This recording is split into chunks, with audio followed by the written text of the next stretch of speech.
Good afternoon, everyone. Seeing that it's 4 o'clock, we're going to get started. Welcome to the meeting of the Ottawa Police Services Board. We'll start with confirmation of agenda from March 25th, March 25th, 2019. Carried? Carried. Okay. And confirmation of minutes from February 25th, 2019. Carried. Declarations of interest? Seeing none.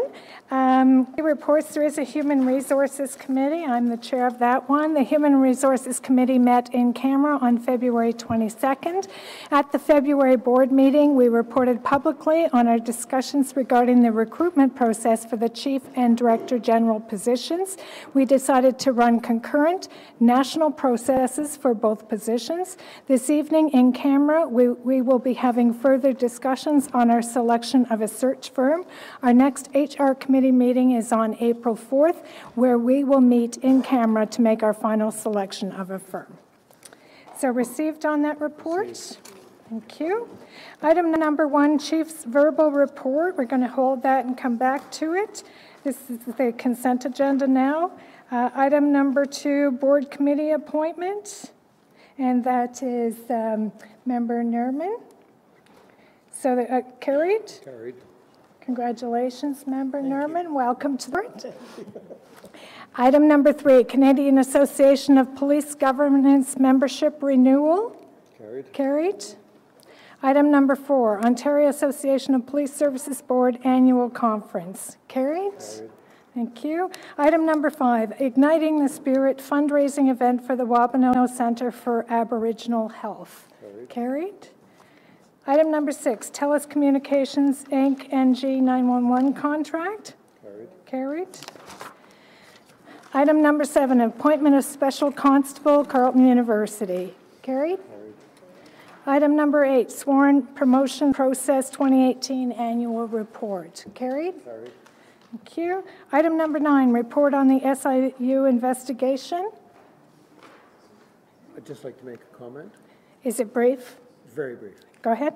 I just wanted to say to the Chief, reading that report on the SIU investigation, I was very impressed with the actions carried out by the officers, and I think, congratulations, that could have turned out horribly bad.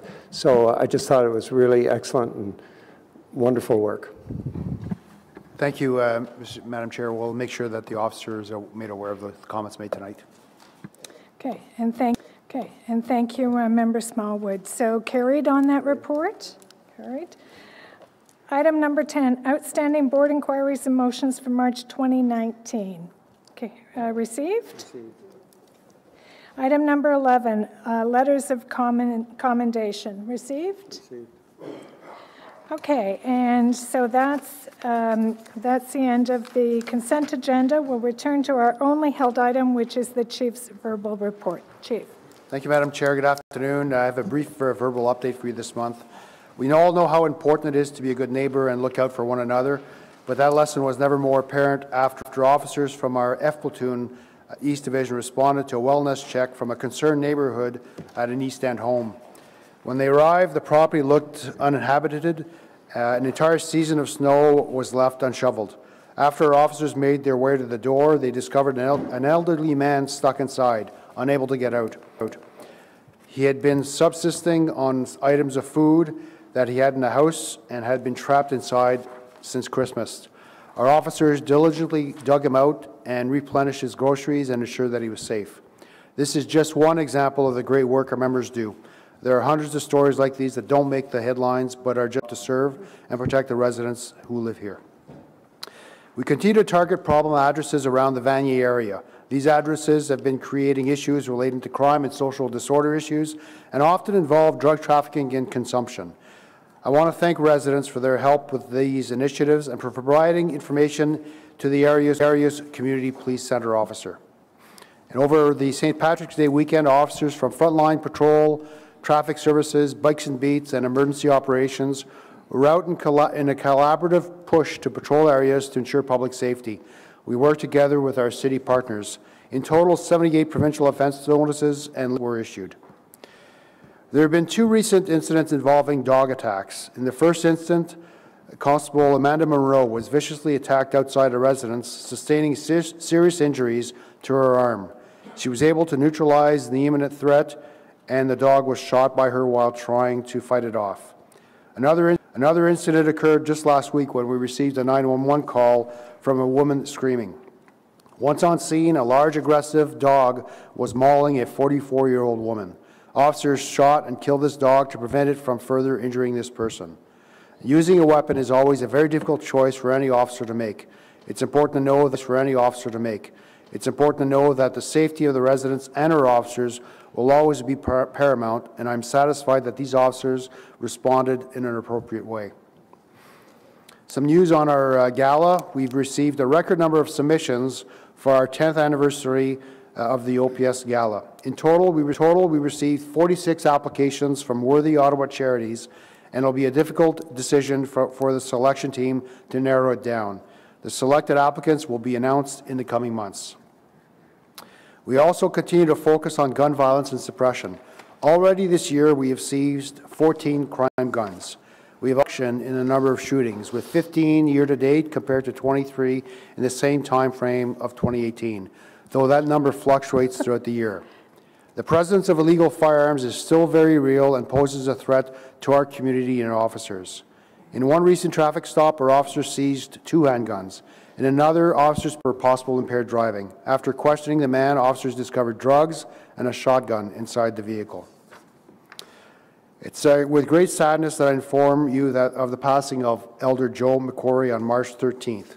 Joe was one of our chaplains and spiritual leaders since 2011 and was a long-time serving member of Compact. And most recently, she was appointed elder for our new Community Equity Council. Her presence and her work with us will be sorely missed.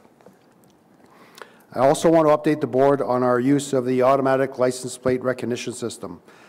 We have operated these devices since August. They can scan up to 5,000 license plates per hour and helps our officers identify vehicles that are stolen, persons wanted on warrants or suspended licenses, and prohibited drivers. Safer Roads Ottawa recently assisted us in purchasing an additional 2 more devices. The police service now has 4 of these devices in operation, with a 5th unit to enter into operation in 2019. Over 70 frontline officers received training on how to effectively use the ALPRs, and since obtaining the devices, our service has issued penalties for 500 prohibited or suspended drivers, discovered 8 persons wanted on warrants removed from our roads, retrieved 15 stolen vehicles, and found 3,400 plates with expired validations. And finally, Madam Chair, this marks the last official board meeting for our Director General, Deborah Fraser. Deborah started her career with the Ottawa Carleton Regional Police Service as Director of Finance in 1995, way back. Until her appointment as Director General in 2000. She has worked with 4 chiefs of police, including myself. Deborah has led and worked on many files and initiatives that have left a positive legacy with our police service. She has supported the civilization and the professionalization of our service. She has moved the yardstick on technology, facilities, recruiting, and diversity. And she has been the go-to person for corporate knowledge and history on many files. So on behalf of the police service, Deborah, and your colleagues, I want to thank you for your significant contributions you have made over the past 25 years. We wish you all the best in your next journey and spending more time with family, friends, and Chadwick and Snuff. So thank you so much, Vera.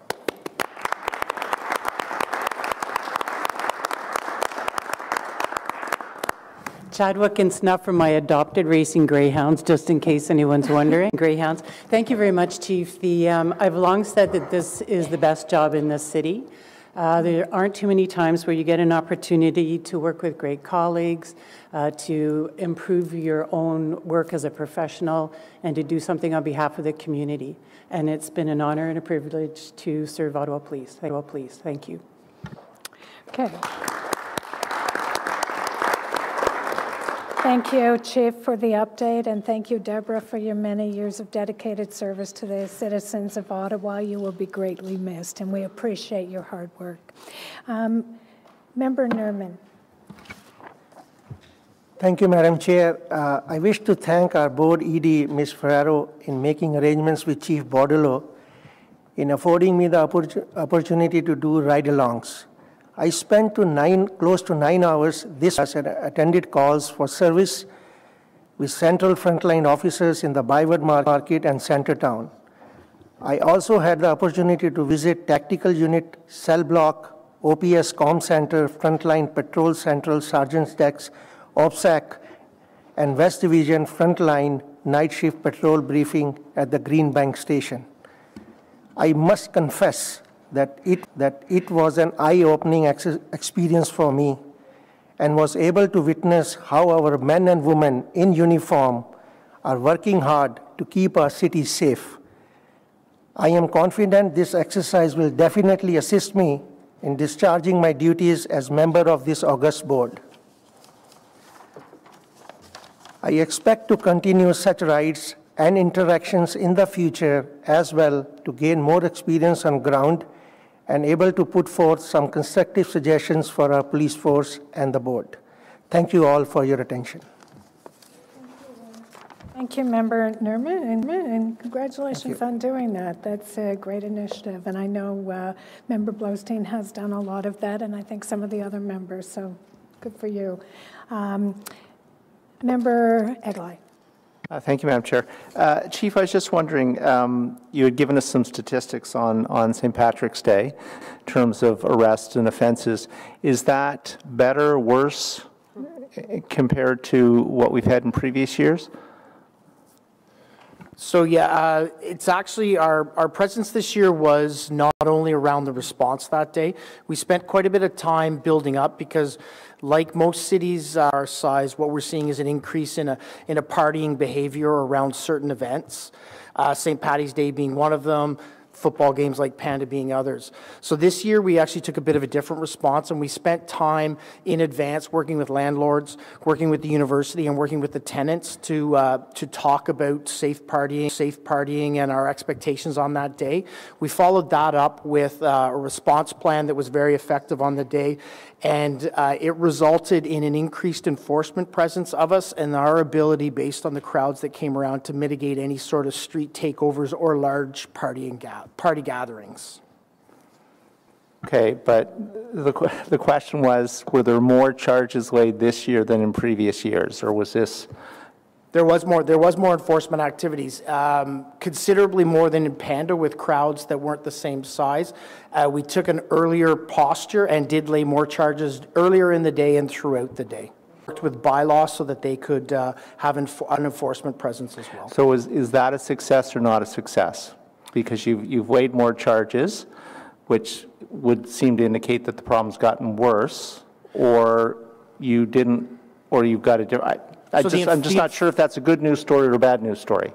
The enforcement activities weren't the success. What has happened in previous years is there are different streets in Sandy Hill specifically that have been taken over by young people partying on open streets with open alcohol. That is what we are trying to mitigate this year, and we're happy to say that based on the activities that we had before and the enforcement activities and presence activities during the day, that we didn't have the same sort of gathering. Overall, it was a success from our perspective because there was not those large, unsafe parties happening in the streets. Or they were happening, but you're arresting more people. That's what I'm just trying to figure out, because you said you did outreach, but at the same time you said you arrested more people. So is it the enforcement that's the story here, or is it the outreach that you did in advance to avoid having the part? Like, that's what I'm trying to figure out here. Because we're not getting any smaller, so our events are going to get. Because we're not getting any smaller, so our events are going to get bigger, and our parties are going to get bigger. Well, we actually hope the parties in these circumstances don't get bigger. We've been really clear that they're becoming an increasing problem for us. We're trying to take all sorts of different tacks, like engaging the universities, like engaging landlords, so that we don't have the parties on. The enforcement activities were increased, but they were mainly around provincial offences notices. provincial offense notices. There was very few arrests made on that day, and I'll turn it over to Joan, Superintendent McKenna, in a minute to speak of the numbers, but there was fewer arrests and more provincial offenses notices given. The amount of enforcement we did actually isn't the measure of our success. Not having streets taken over, the community input that we've gotten post is what we've actually taken to show the success we had that day. Okay. No, I don't have the stats, but I can add, Councillor Ugly, is that we did do more enforcement earlier in the day, so social media spread. Any open alcohol, we were doing enforcement very early in the mornings. So we also have had very positive feedback from the residents that live in that neighborhood. Okay, thank you. Thank you, Member Egley. Anyone else received on the Chief's report? Received. Thank you. Okay, other business? Any other business? Seeing none, consideration of a motion to move in camera. And it's moved by Member Smallwood. Carried? Okay, and we have listed the in-camera items. Number 1 is the Chief and Director General Recruitment, and number 2 is the Public Sector Salary Disclosure Act 2018. So we'll move in camera. Thank you, everyone.